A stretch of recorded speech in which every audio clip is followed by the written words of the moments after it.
In the quiet suburb of Elmwood, where the stars seemed closer than the nearest city lights, I lived a life as ordinary as the faded picket fences lining the streets. My name is Alara Voss, a 28-year-old librarian with a penchant for ancient myths and forgotten lore. By day, I curated dusty tomes in the local library, recommending epic fantasies to wide-eyed kids and historical romances to lonely widows. By night, I escaped into my own world of stargazing from the rooftop of my modest 2-story house, inherited from my grandmother. The telescope she left me was my portal to the cosmos, a reminder that there was more to existence than overdue books and unpaid bills. It was a crisp autumn evening in October when everything changed. The air carried the scent of fallen leaves and distant rain, and the sky was a velvet canvas dotted with constellations I knew by heart: Orion, Cassiopeia, the ever-watchful Big Dipper. I had just settled into my lawn chair on the roof, a mug of hot cocoa steaming in my hands, when a streak of light tore across the heavens. At first I thought it was a shooting star, a fleeting wishmaker. But it grew brighter, larger, hurtling toward Earth with unnatural speed. My heart pounded as I adjusted the telescope, zooming in on the anomaly. It wasn't a meteor. It was a craft, sleek and metallic, glowing with an ethereal blue hue.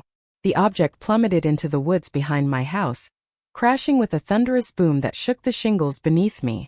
Windows rattled in the neighborhood, and distant dogs barked in alarm. I froze, my mind racing through possibilities. A satellite malfunction? A military experiment gone wrong? Curiosity overrode fear. I grabbed my flashlight and jacket, descending the ladder with trembling hands.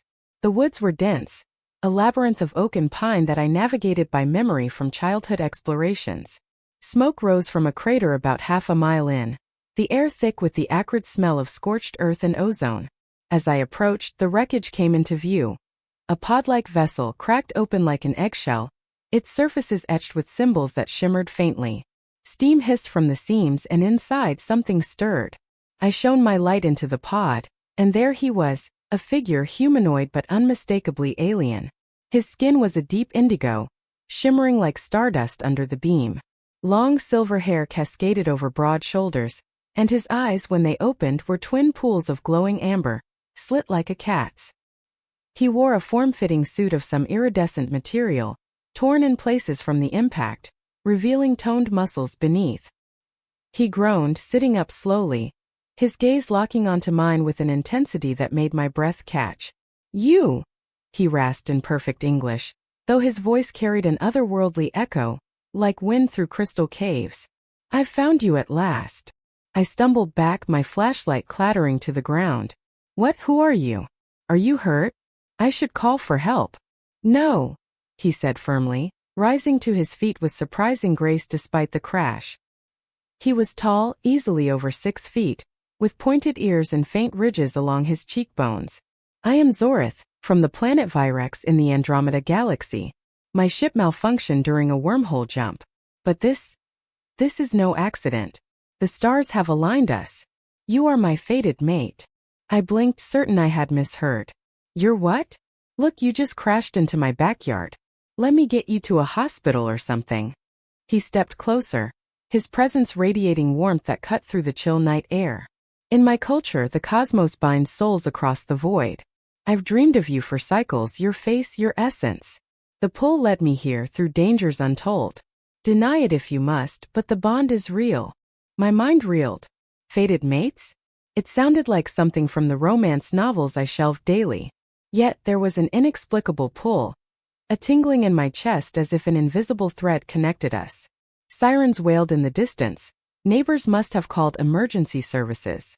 "We can't stay here," I said, panic rising. "Come with me. My house is close." Zorith nodded, following me through the underbrush. His movements were fluid, almost predatory, but he winced occasionally, favoring his left side. We slipped into my backyard just as flashing lights appeared on the main road. Inside the house, I locked the door and drew the curtains, my heart hammering. "Sit," I ordered, pointing to the couch. He complied, his amber eyes scanning the room with curiosity. The bookshelves overflowing with sci-fi classics, the star charts on the walls. As I fetched a first aid kit, questions tumbled out. "How do you speak English? Why me?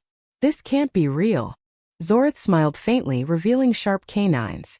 My neural implant translates languages instantaneously. As for why you, the fated bond is woven by the universe's energies. On Virex we are born with a mark, he said, pulling aside his suit to reveal a glowing tattoo on his chest. A swirling galaxy pattern. It activates when we near our mate. Yours should respond in kind. I laughed nervously. I don't have any mark. I'm just human. Touch it, he urged softly. Hesitant, I reached out.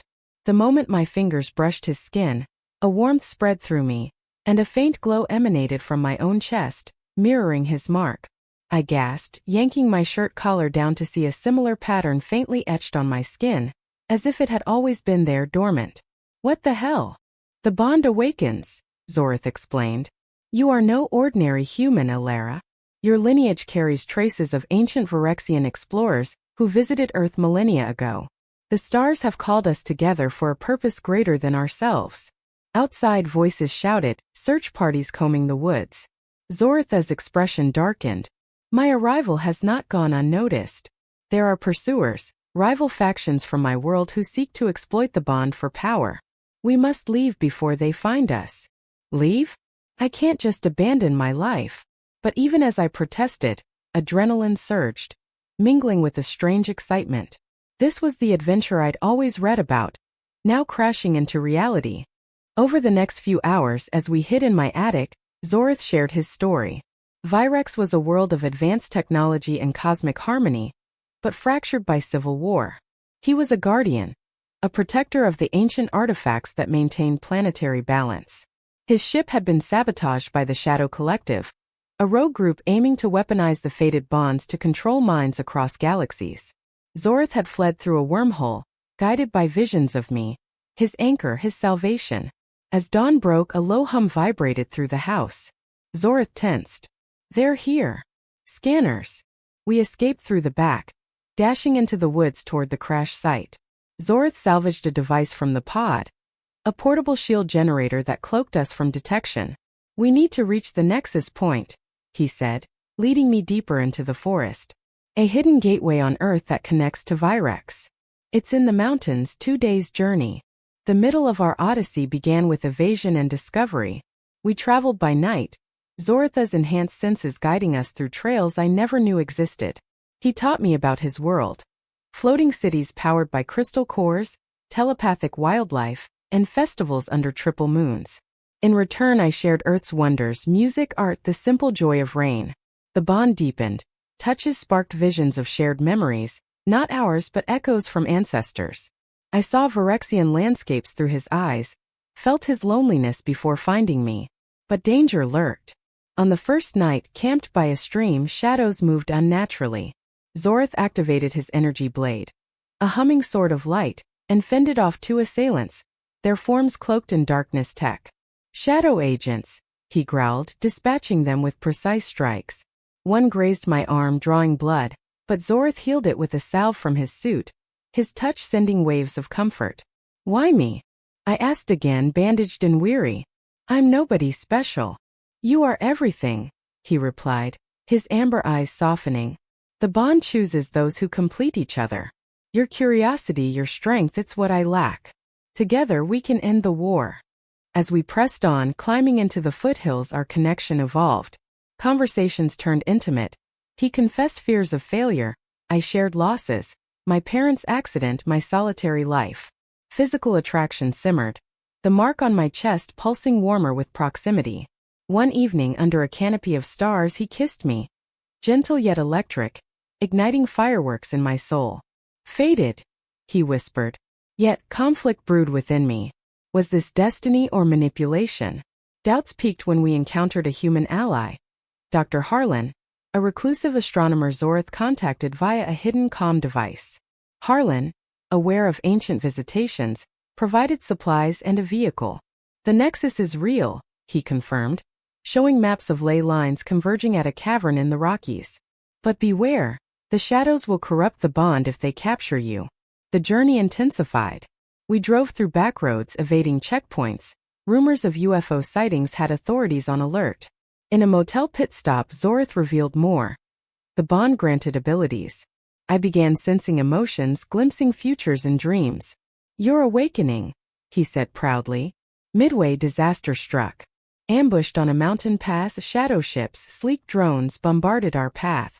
Zorth shielded me as rocks tumbled, but we were separated in the chaos. Captured by agents, I was dragged to a makeshift base in an abandoned mine. Their leader, a gaunt Phyrexian named Kale, sneered. "The mate. With you we control Zorth. The bond will bend to our will." Tortured with psychic probes, pain lanced through my mind, but the bond resisted, fueling defiance. Vision showed Zorth fighting his way in, his blade a blur.